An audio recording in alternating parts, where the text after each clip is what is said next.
Doctor BR Ambedkar Konaseema జిల్లా కాజులూరు మండలం మస్కపల్లి శివారు పెద్దలంక గ్రామంలో ఉన్న గోశాల గోదావరి ఉధృతికి మునిగిపోవడంతో గోవులను ఏటిగట్టుపైన కట్టి పరిరక్షిస్తున్నారు.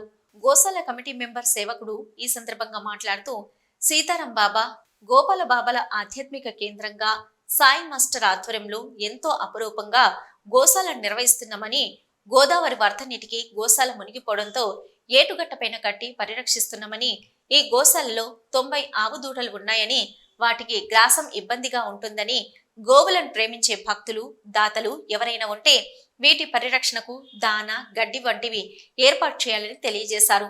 అంతేకాకుండా ప్రభుత్వ అధికారులు గోశాల గురించి పట్టించుకొని గోవులకు గ్రాసం ఏర్పాటు చేయవలసిందిగా కోరారు. నమస్తే అండి, నా పేరు వెంకన్న బాబు. గోశాలలో సేవ చేసుకుంటుంటాం.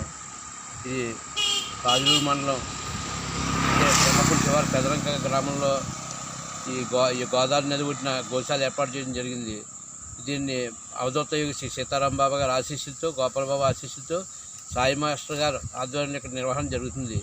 ఈ గోశాలలో ఇంచుమించుగా ఆవులు దూడలు కలిపి ఇంచుమించు 90 దాకా ఉంటున్నాయి. ఇక్కడ ఒక ఆధ్యాత్మిక కేంద్రంగా ఇక్కడ ఏర్పాటు చేయడం జరిగింది. అయితే ఇప్పుడు ఈ గోశాలలో గోదావరి వరద పోటెత్తిన సందర్భంగా అక్కడ కింద ఉండడానికి వీలు లేని కారణంగా ఈ ఏటిగట్టు వారిని, రోడ్డు వారిని కట్టడం జరిగింది, ఆవుల్ని దూడల్ని. అయితే ఇక్కడ సరైన ఏర్పాట్లు చేయలేకపోతే వర్షాభావం వల్ల అది ఆవులకి అది కొంచెం ఇబ్బందికరంగా ఉంటుంది. అవకాశం ఉంటే ప్రభుత్వం వారు దానా ఏర్పాటు చేయవలసిందిగా కోరుతున్నాం.